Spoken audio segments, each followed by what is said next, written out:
Assalamualaikum warahmatullahi wabarakatuh. Jumpa lagi Bapak Ibu Guru dan Bapak Ibu Kepala Sekolah. Kita akan membahas tentang hal yang baru, yaitu e-ijazah. Bagaimana pengelolaan ijazah yang terbaru di tahun 2025, baik jenjang pendidikan dasar dan pendidikan menengah. Di sini kita bisa lihat di pedoman ijazah pendidikan dasar tahun 2025. Di sini ijazah adalah dokumen pengakuan atas kelulusan peserta didik dari satuan pendidikan pada jalur pendidikan formal atau pendidikan non-formal. Kemudian selain ijazah ada transkrip nilai. Di sini dijelaskan transkrip nilai adalah dokumen yang memuat informasi tentang mata pelajaran dan nilai yang diperoleh peserta didik. Kemudian di dalam ijazah ada nomor ijazah nasional. Di sini adalah kode unik yang diberikan kepada setiap ijazah yang diterbitkan oleh satuan pendidikan. Kemudian ada aplikasi data pokok pendidikan yang selanjutnya disebut dengan aplikasi Dapodik. Di sini adalah suatu aplikasi pendataan yang dikelola oleh kementerian yang digunakan untuk mengumpulkan dan memeriksa data satuan pendidikan, peserta didik, pendidik, dan tenaga kependidikan, sumber daya pendidikan, substansi pendidikan, dan capaian pendidikan yang diperbarui secara daring. Kemudian Bapak Ibu bisa kita lanjutkan di sini. Ini nanti Bapak Ibu bisa membaca sendiri. Kemudian terkait dengan e-ijazah, ya. Di sini kita akan langsung pada di sini. Pada e-ijazah di sini ada peserta didik calon penerima ijazah. Ketentuannya, satu, ada DNS atau data nominasi sementara. Di sini yang menerima ijazah itu wajib masuk dalam DNS, yaitu daftar awal peserta didik. Nah, ini dihasilkan berdasarkan data dari aplikasi Dapodik setelah tentunya melewati proses validasi awal. Ya, di sini DNS memuat daftar calon peserta didik yang diidentifikasi berhak mengikuti proses selanjutnya dalam rangka kelulusan dan penerimaan ijazah. Pada tahap ini, satuan pendidikan memiliki kewajiban untuk melakukan verifikasi terhadap daftar tersebut, memastikan kebenaran data terkait identitas peserta didik, serta melakukan perbaikan data jika terdapat data yang belum sesuai. Jadi di sini Bapak Ibu dianjurkan untuk benar-benar data yang masuk DNS itu sudah benar-benar valid, sehingga ketika menjadi DNT sudah tidak ada kesalahan dalam proses pengolahan atau cetak ijazah. Kemudian setelah DNS ada penetapan kelulusan peserta didik.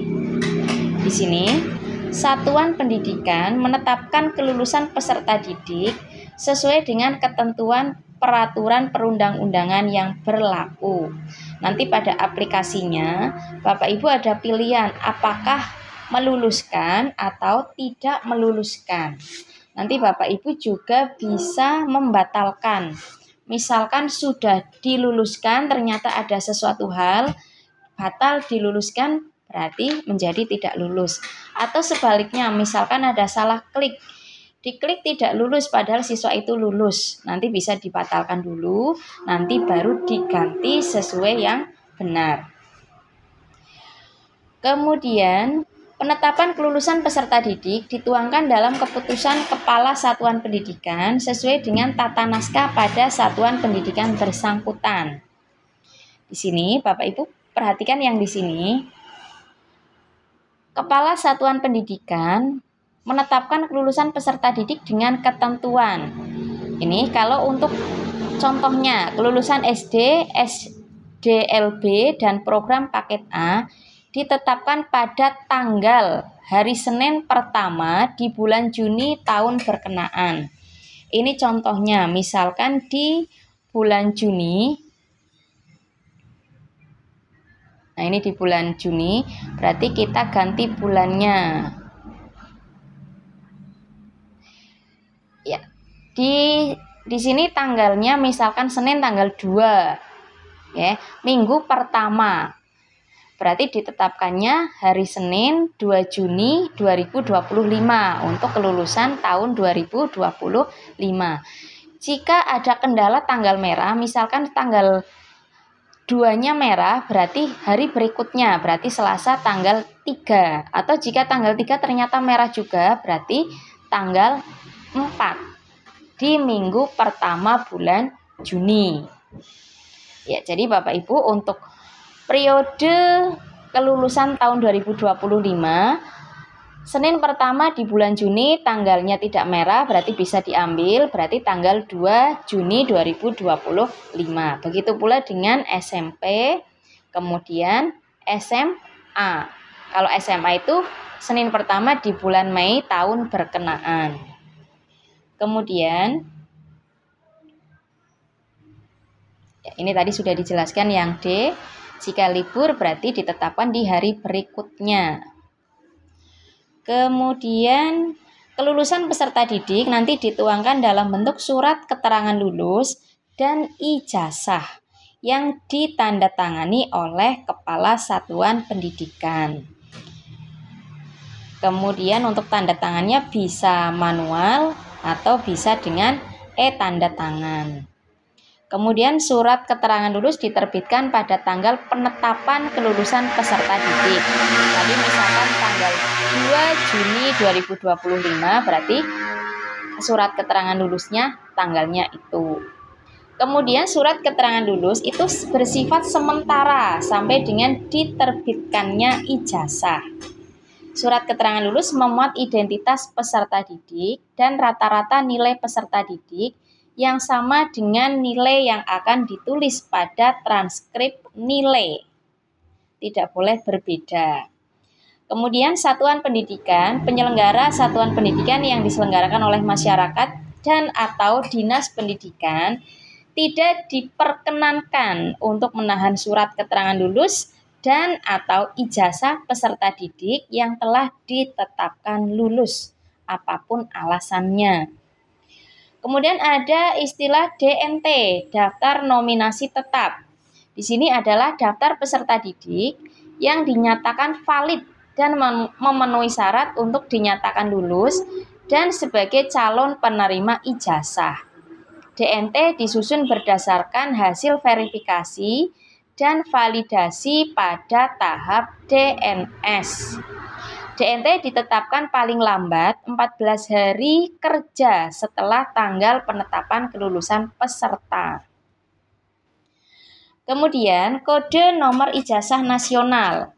Di sini untuk nomor ijazah nasional terdiri dari 15 angka yang meliputi ada kode negara domisili satuan pendidikan itu 1 digit, kode satuan pendidikan 2 digit, tahun lulusnya 4 digit, nomor urut nasional 7 digit, nomor acak atau cek digit itu 1 digit.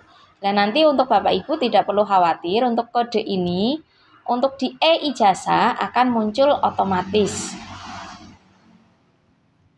Kemudian penerbitan ijazah alurnya seperti ini Bapak Ibu. Ini dari satuan pendidikan. Memastikan update data peserta didik. Di sini memastikan status akreditasi satuan pendidikan untuk yang dinas. Ini jika satuan pendidikan terakreditasinya apa. Kemudian nanti untuk yang satuan pendidikan cukup ini Bapak Ibu, perhatikan yang di sini. Memastikan update data peserta didik, memperbaiki data induk peserta didik. Jika ada kekeliruan, pastikan tidak ada residu. Ya. Nanti jika ada masuk residu DNS, segera perbaiki sebelum tanggal untuk menetapkan kevalidannya. Yaitu sebelum, kalau yang SD itu 30 Mei 2025, data itu harus sudah valid. Nanti jika sudah menentukan status kelulusan peserta didik, nanti pihak sekolah bisa melalui operator sekolah menentukan kelulusan peserta didik. Nanti ada pilihan lulus, tidak lulus. Kemudian setelah lulus, nanti masuk dalam daftar nominasi sementara lulus. Nanti sekolah mengunduh SPTJM, surat pernyataan tanggung jawab mutlak. Di sini nanti bermaterai 10.000 untuk setiap anak atau setiap peserta didik. Ditandatangani dengan materai, nanti diunggah SPTJM-nya. Nanti diserahkan ke dinas dulu untuk diverval. Jika disetujui oleh dinas, baru diunggah pada aplikasi e-ijazah. Nanti akan menjadi DNT. Nanti setelah menjadi DNT, baru menerbitkan ijazah. Untuk prosesnya, Bapak Ibu bisa membuka ini, Bapak Ibu. Kita buka e-ijazah. Di sini ada tampilan seperti ini. Bapak Ibu buka yang ini. Nah, di sini Bapak Ibu ada tampilan seperti ini. Di bagian atas ada manajemen ijazah, ada data induk ijazah, ada login. Kemudian di sini ada dashboard. Kemudian di sini untuk dashboard validasi data peserta didik tingkat akhir, data dukung penerimaan e-ijazah. Ini untuk hari ini pengunjungnya Bapak Ibu bisa lihat di sini ada 13.715. Totalnya itu sudah 1.414.063. Yang online saat ini itu bisa terlihat 613.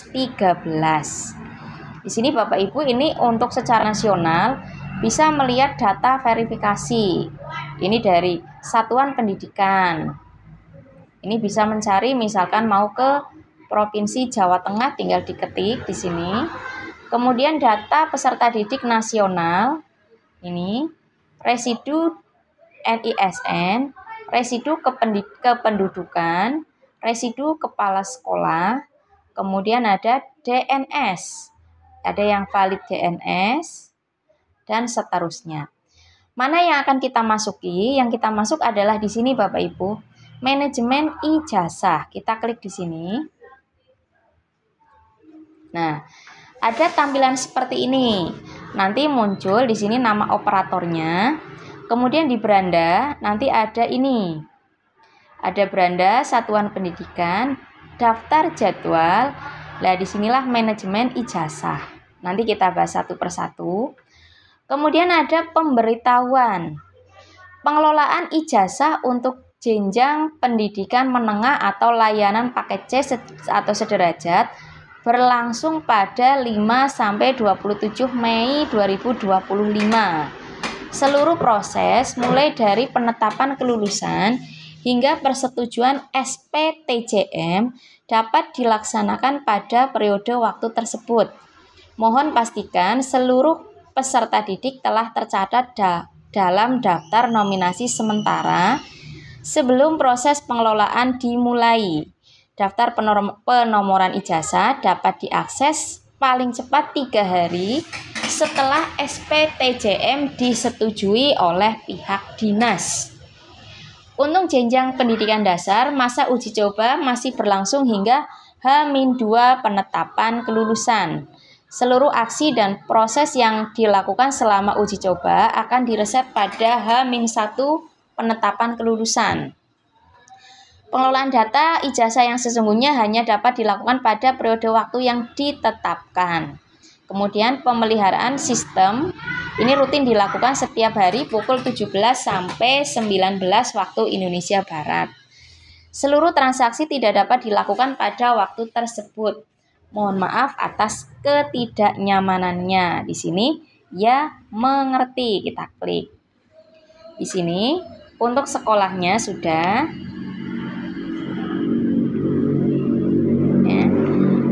Kepala Satuan Pendidikan. Apa yang perlu dilakukan untuk daftar Kepala Satuan Pendidikan? Di sini menampilkan daftar lengkap Satuan Pendidikan, definitif dan pelaksana yang ditugaskan di Satuan Pendidikan. Ya, ini untuk daftar kepala satuan pendidikan, menampilkan daftar lengkap kepala satuan pendidikan baik definitif dan pelaksana atau PLT yang ditugaskan di satuan pendidikan. Perlu Bapak Ibu cermati, yang berhak untuk menandatangani ijazah itu hanya kepala sekolah definitif dan PLT. Untuk pelaksana harian itu tidak memiliki kewenangan untuk menandatangani ijazah. Kemudian perbaikan penugasan kepala satuan pendidikan hanya dapat dilakukan oleh admin Dapodik Dinas melalui manajemen Dapodik Dinas. Mohon pastikan pencantuman gelar kepala satuan pendidikan telah benar dan sesuai dengan tata cara penulisan gelar berdasarkan EYD. Jika belum benar, di sini belum ada gelarnya. Di sini Bapak Ibu, perbaikan data. Kita klik di sini. Gelar depan jika ada silakan lampirkan. Gelar belakang.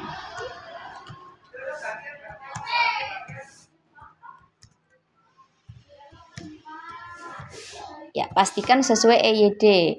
S titik spasi, PD titik spasi, SD titik koma spasi, M titik spasi, PD titik.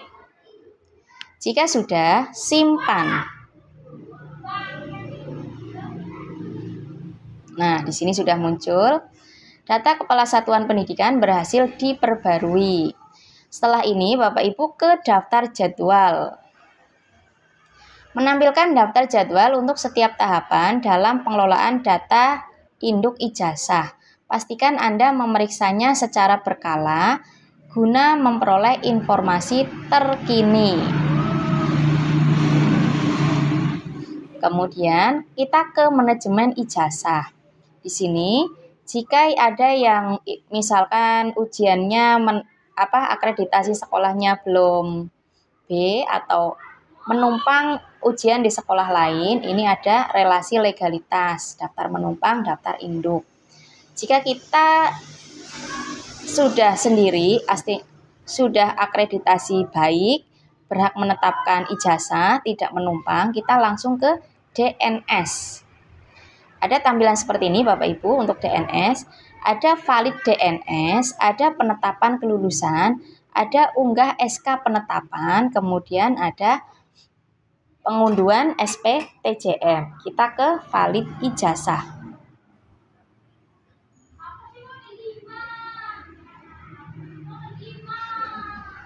Ya, di sini valid DNS menampilkan daftar peserta didik yang telah valid untuk menjadi daftar nominasi sementara calon penerima ijazah.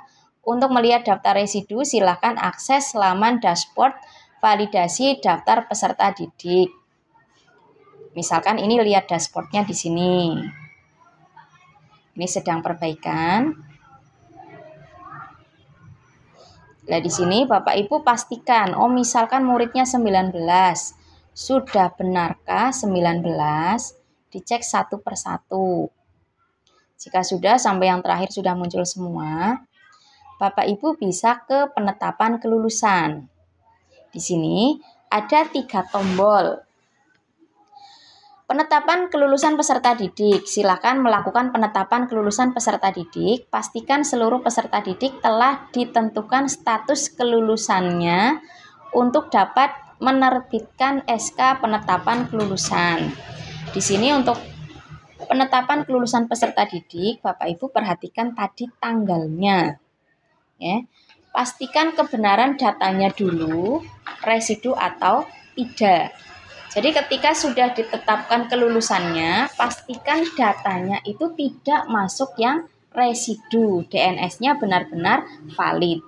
Karena seluruh data siswa jika masuk ke residu itu tidak tercatat atau tidak sesuai dengan data di Dukcapil.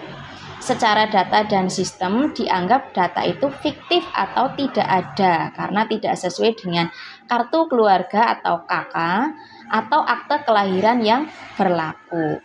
Pastikan Bapak Ibu ada tenggang waktu sebelum validasi data, pastikan sudah valid sebelum menentukan kelulusan.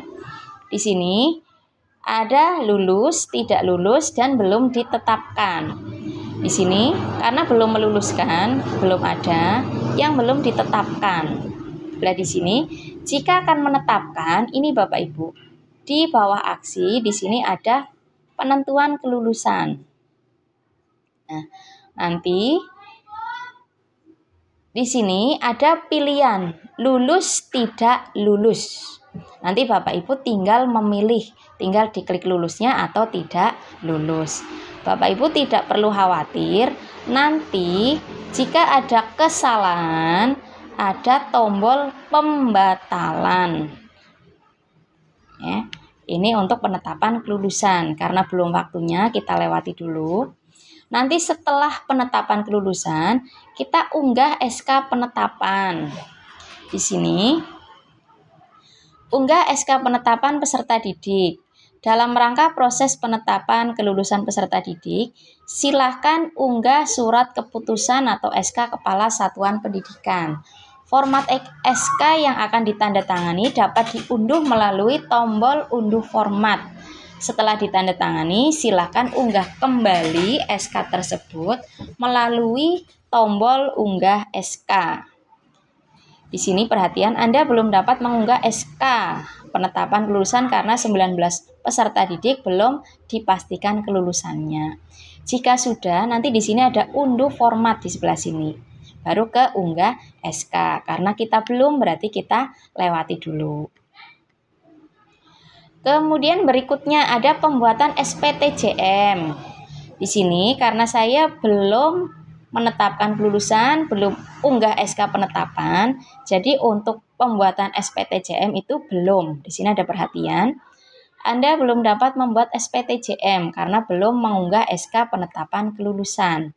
Silakan unggah SK penetapan kelulusan sebelum Anda dapat membuat SPTJM atau surat pernyataan tanggung jawab mutlak.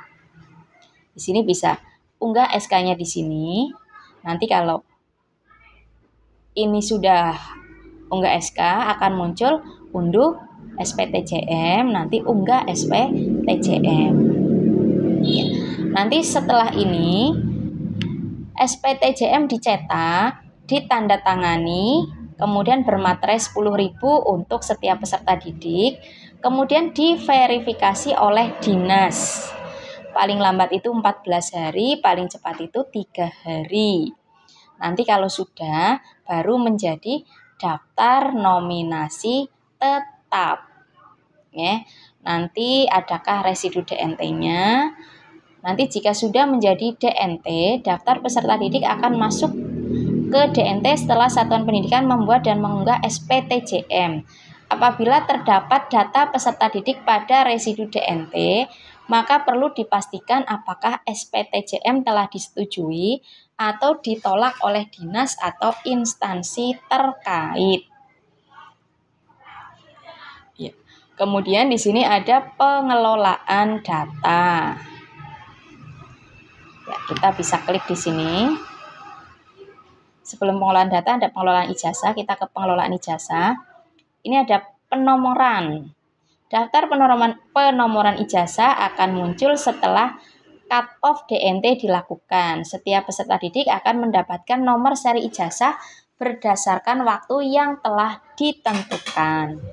Kemudian nanti setelah penomoran, ini otomatis, kemudian ada validasi ijazah. Di sini sedang tahap pengembangan. Kemudian berikutnya pengelolaan data.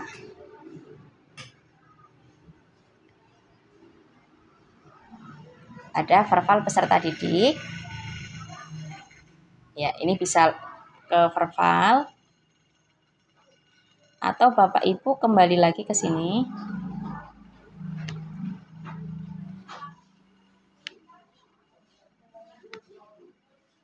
Dashboard ijazah. Seperti tadi ke awal semula. Demikian tadi Bapak Ibu untuk e-ijazah baik SD maupun SMP. Semoga bermanfaat. Nantikan tutorial berikutnya. Wassalamualaikum warahmatullahi wabarakatuh.